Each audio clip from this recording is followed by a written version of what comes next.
أعوذ بالله من الشيطان الرجيم بسم الله الرحمن الرحيم. Hello my dear student, I hope you are all well by the grace of Almighty Allah.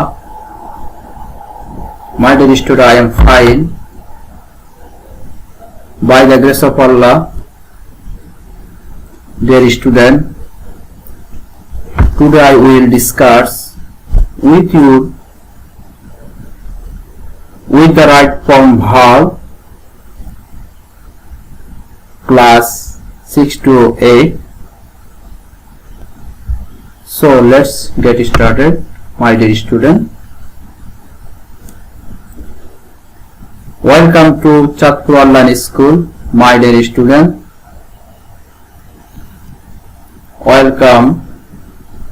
Welcome everybody.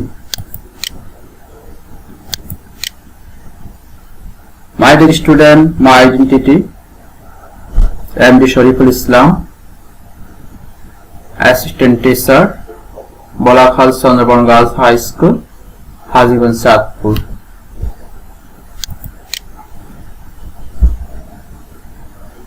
Before going to the main text, we see some pictures and questions. My dear student, look at the pictures and the sentences. Questions. Where did they go yesterday? My dear student. Answer. They went to Cox's Bazar sea beach yesterday.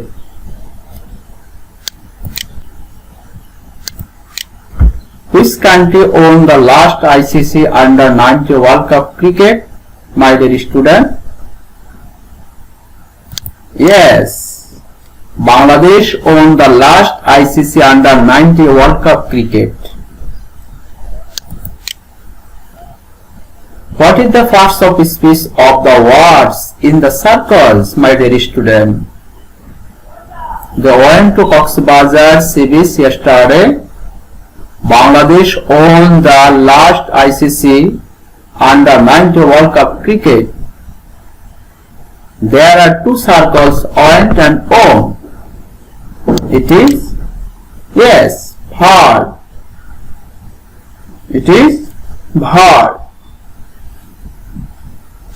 So, my dear student, today's topic, right forms of verb. The subject of the lesson today is the right form of verb.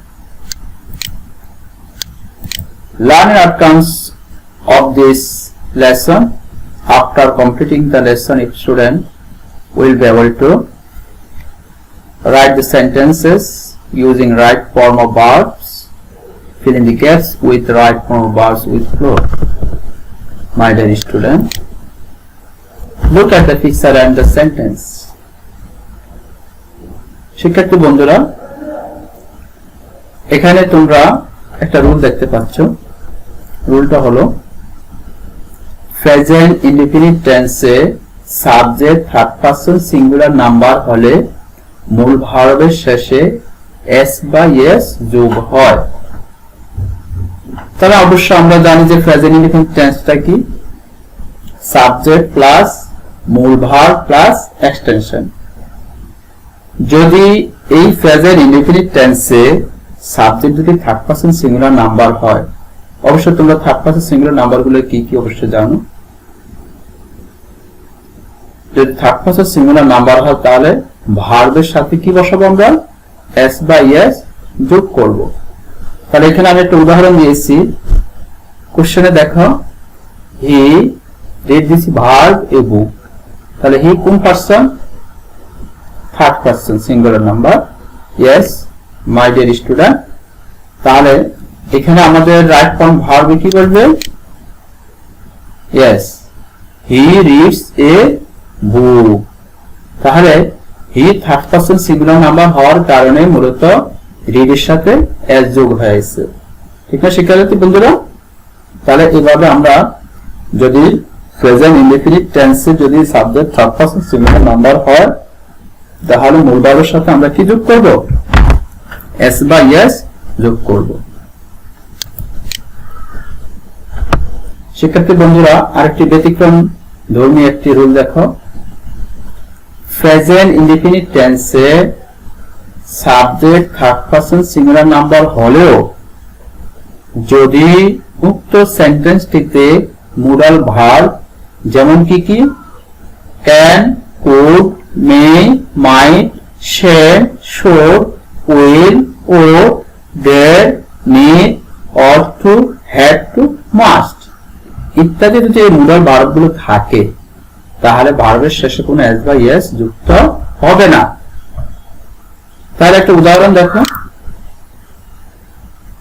Abdullah should join the second verb the meeting।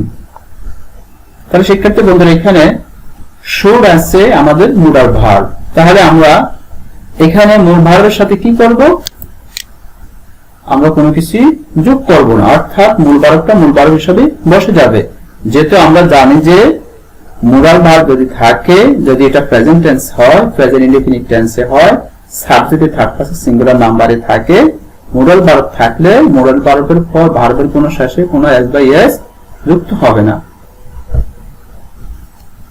ঠিক আছে শিক্ষার্থী বন্ধুরা, তাহলে এই রুলটা তোমরা ভালোভাবে জেনে নেবে। আরেকটি উদাহরণ দিচ্ছি। একটা রুল আছে এখানে।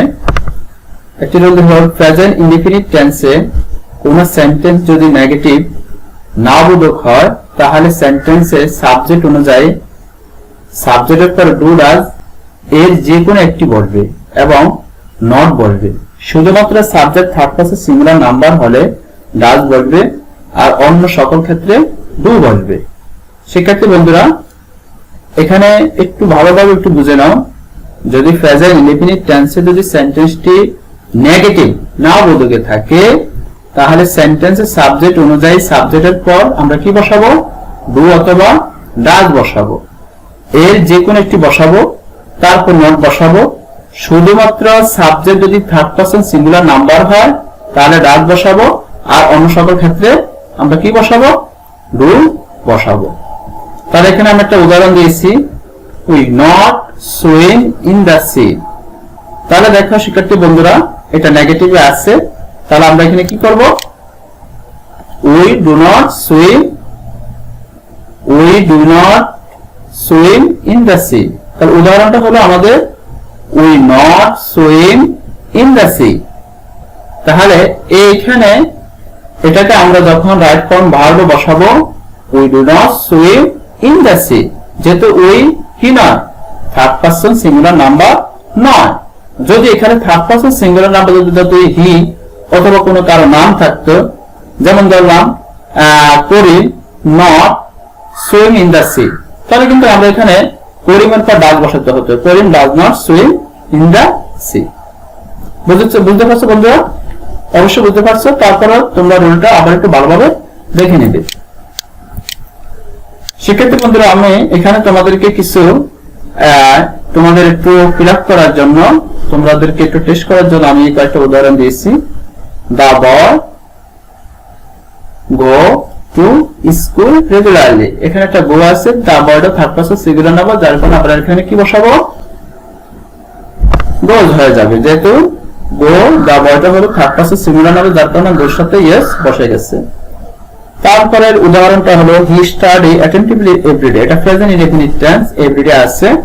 তাহলে আমাদের এখানে কি হবে? He third person singular number কি হবে? স্টাডিজ, মানে স্টাডির সাথে অর্থাৎ ওয়াই কে উঠে দিয়ে সেখানে আই বসে ইয়েস বসিয়ে দেব।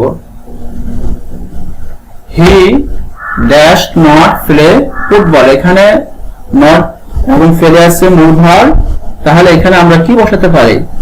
একটা নেগেটিভ অবশ্যই আছে এখানে, তাহলে এখানে কি বসাবো আমরা? Do. They do not play football, they do not play football. Trisha must reach to office in time. তাহলে এখানে মাস্ট আছে মোডাল ভার্ব, তাহলে এখানে কি বসাবো আমরা? রিচ পিছে বলবে, যেহেতু মাস্টের পরে কোনো মূল ভার্বের সাথে এস বা ইএস যুক্ত হবে না, যেহেতু এটা প্রেজেন্ট ইনডিফিনিট টেন্স, যেহেতু মূল ভার্ব আছে, যার কারণে এখানে রিসের সাথে কোনো এস বা ইএস যুক্ত হবে না। she not eat her orange, তাহলে এখানে আমরা কি বসাতে পারি? she third person singular number, তাহলে কি বসাবো আমরা? কি বসাতে পারি? does not eat orange. Very good. Look at the picture and the sentence.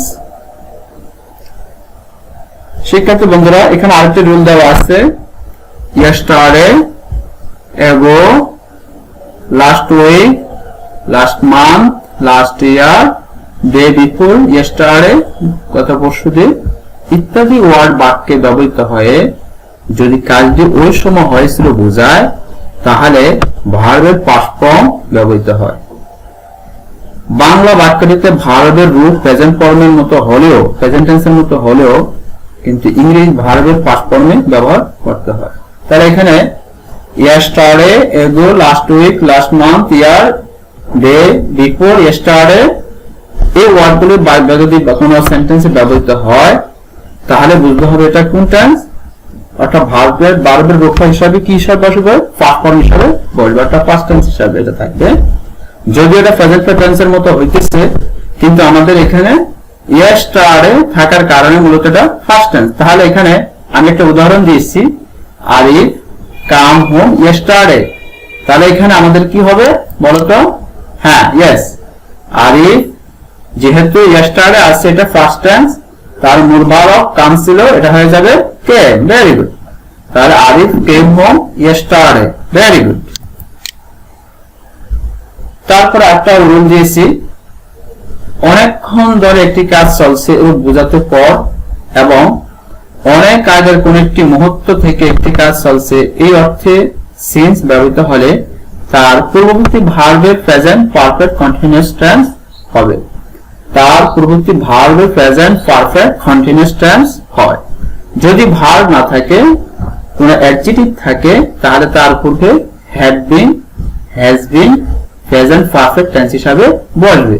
তাহলে সেক্ষেত্রে বন্ধুরা আবার একটু ভালোভাবে এটা বুঝে নাও, অনেকক্ষণ ধরে যদি কোনো কাজ চলছে এর বোঝাতে যদি পর বসাবে এবং অনেক আগের কোন একটি মুহূর্ত থেকে একটি কাজ চলছে, এই সিন্স এখানে এই অর্থে বোঝাতে সিন ব্যবহৃত হবে।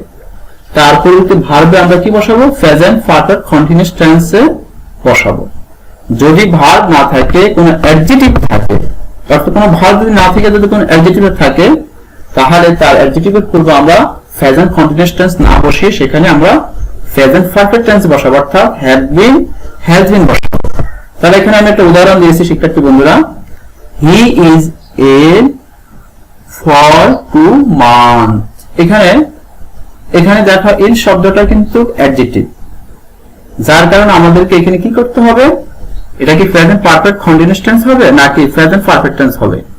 ইয়েস, এখানে অ্যাডজেক্টিভ থাকার কারণে মূলত এটা প্রেজেন্ট পারফেক্ট টেন্সের রূপে বলবে। তাহলে he has been in for 2 months. He has been in for 2 months. Very good. হ্যাঁ, তারপরে রোলে যেটি দেওয়া আছে, সিন্স এর দুই পাশে যদি ছোট বাক্য অথবা কি থাকে, ক্লোজ থাকে, তাহলে প্রথম বাক্যটি ভার্ব হবে প্রেজেন্ট পারফেক্ট টেন্স এবং দ্বিতীয় বাক্যের ভার্ব হবে কি? Past indefinite tense. তাহলে আমি এখানে উদাহরণ দিয়েছি, 10 years passed since he has left the village। তাহলে এখানে শিক্ষার্থী বন্ধুরা দুটি অংশ আছে, একটা হলো 10 years passed, আর একটা since এর পর আরেকটা অংশ আছে, দুটি অংশ নিয়ে গঠিত, দুটি বাক্য নিয়ে গঠিত। তাহলে আমরা এখানে কি করব? প্রেজেন্ট প্রথম বাক্যটাকে আমরা কি হিসাবে ধরবো? প্রেজেন্ট পারফেক্ট টেন্স হিসাবে ধরবো, আর দ্বিতীয় বাক্যটাকে আমরা ফার্স্ট ইনডিফিনিট টেন্স হিসাবে ধরবো। দেখো আমি একটা উদাহরণ দিই, এটা উদাহরণ হিসাবে বলি, 10 years have passed since he left the village। তাহলে প্রেজেন্ট প্রথম অংশটা আমাদের কি হয়েছে? প্রেজেন্ট পারফেক্ট টেন্স হয়েছে, আর সিন্স এর পরে যে অংশটা বসেছি আমি, ওই অংশটা হয়ে গেল ফার্স্ট ইনডিফিনিট টেন্স। তাহলে শিক্ষার্থী বন্ধুরা তোমরা বুঝছো তো? এরকম কোন সেন্টেন্স যদি তোমাদের পরীক্ষা আসে অথবা কোথাও যদি এরকম প্রশ্ন দেখো তাহলে এই রুল অনুযায়ী সিন্স হিসাবে যদি থাকে, সিন্সের পরে একটা অংশ আগে আরেকটা অংশটা আগের অংশটা যদি থাকে তাহলে এটা তোমরা প্রেজেন্ট পারফেক্ট টেন্স হিসাবে বসিয়ে দিবে। আর পরের অংশটা যদি বসো তাহলে ফার্স্ট ইনডিফিনিট টেন্স হিসাবে বসিয়ে দিবে, ফার্স্ট ইনডিফিনিট টেন্স হিসাবে বসিয়ে দিবে। My dear student, look at the features and the sentence. এখানে একটা শিক্ষার্থী বন্ধুরা এখানে একটা রুল আছে। রুলটা হলো বিপুল শব্দের অর্থ হলো আগে বা পূর্বে, তোমরা জানো। তাহলে এর আগে যদি ভার্বটা থাকবে, বিপুলের আগের অংশটা থাকবে সাধারণত ফার্স্ট পারফেক্ট টেন্স হিসাবে। ঠিক আছে শিক্ষার্থী বন্ধুরা? আর আগে আগে থাকবে। আর আফটার শব্দের অর্থ হলো তোমরা জানো পরে। আফটারের পরে যে অংশটা থাকবে সেটাও থাকবে ফার্স্ট পারফেক্ট টেন্স। তাহলে এখানে আমি দুটো উদাহরণ দিয়েছি শিক্ষার্থী বন্ধুরা। The patient had died before the doctor came. অর্থাৎ ডাক্তার আসার আগে বা পূর্বে রোগী মারা গেল। তাহলে এখানে যে কাজটা আগে হয়েছে, ডাক্তার আসার আগে রোগী মারা গেছে, তাহলে রোগী মারা যাওয়াটা কাজটা আগে হয়েছে, তাই এই অংশটা হলো ফার্স্ট পারফেক্ট টেন্স। আর পরে যে অংশটা আছে the before the doctor came, after the doctor came, এই অংশটা হলো ফার্স্ট ইনডিফিনিট টেন্স। তেমনি ভাবে the patient died after the doctor had come. The patient died after the doctor had come. The patient died after the doctor had come. Doctor আসার পরে রোগী মারা গেছে। তাহলে এখানে ডাক্তার আসার কাজটা আগে হয়েছে, তারপর রোগী মারা গেছে। তাহলে আফটারের পরে যে অংশটা হয়েছে সেই অংশটাই হলো ফার্স্ট পারফেক্ট টেন্স। অর্থাৎ আমরা সাবজেক্টের পর হ্যাড বসিয়ে দেব, মূল ভার্বের ফার্স্ট পার্টিসিপল বসাবো। ঠিক আছে শিক্ষার্থী বন্ধুরা? তাহলে এই রুল অনুযায়ী আমরা ইনশাআল্লাহ যদি পরীক্ষায় আমাদের এরকম কোনো প্রশ্ন আসে, এই রুল অনুযায়ী আমরা বিফোরের আগের অংশটা বসাবো আমরা ফার্স্ট পারফেক্ট টেন্স, অর্থাৎ সাবজেক্টের পর হেডের পর মূল ভার্বের ফার্স্ট পার্টিসিপল। আর আফটারের পরের অংশটা হবে ফার্স্ট পারফেক্ট টেন্স, সেখানেও আমরা হেড অথবা হেডের পরে ভার্বের ফার্স্ট পার্টিসিপল ফর্ম বসিয়ে দেব। শিক্ষার্থী বন্ধুরা, এখানে আমি তোমাদেরকে যে রুলগুলো দেখিয়েছিলাম এই রুলের আরো কিছু প্রশ্ন তোমাদেরকে এখানে দিয়েছি। She is reading in this school since 2000. I go India last year. It is raining for 2 hours. 2 days passed away since he has died. এখানে 4টি উদাহরণ দিয়েছি। প্রথমটা উদাহরণে দেখে আমরা she has been reading in this school since 2000, অর্থাৎ since শব্দটা এখানে ব্যবহার হয়েছে তাই এটা ফার্স্ট পারফেক্ট কন্টিনিউয়াস টেন্স। সেই হিসাবে she has been reading in this school since 2000. I go India last year, এটা লাস্ট ইয়ার এখানে ব্যবহার করা হয়েছে, কাজে এটা first tense. I went India last year. It is raining for 2 hours, এখানে for শব্দটা ব্যবহার করা হয়েছে, তাহলে it has been raining for 2 hours. 2 days passed away since he has died, তাহলে এটা কি হবে? 2 days have passed away since he died. Very good.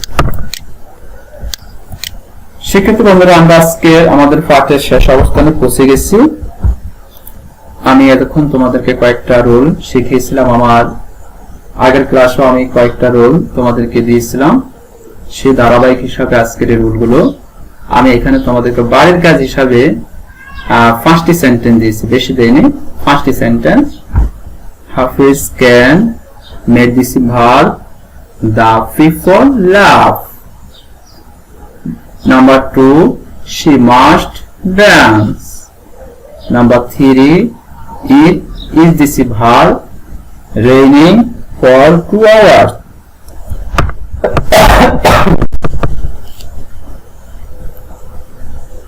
Number 4, 2 days past this verb since he died. Number 5, the passenger reached this verb the station after the train had come. আশা করি শিক্ষার্থী বন্ধুরা তোমরা এই সেন্টেন্সগুলো নিজেদের খাতায় লিখে তোমরা সুন্দরভাবে সঠিকভাবে ভার্বের সঠিকভাবে ব্যবহার করতে পারবে। তোমরা ভালো থাকো, সুস্থ থাকো। পরবর্তী ক্লাসে আবার দেখা হবে। সবাই সুস্থ থাকো, ঘরে থাকো, ঘর থেকে নামবে না, বাসা থেকে নামবে না, বাসায় অবস্থান করো। সবাই ভালো থাকো, সুস্থ থাকো, এই কামনা। সবাইকে ধন্যবাদ জানিয়ে আজকে ক্লাস শেষ করছি। আসসালামু আলাইকুম রহমতুল্লাহ।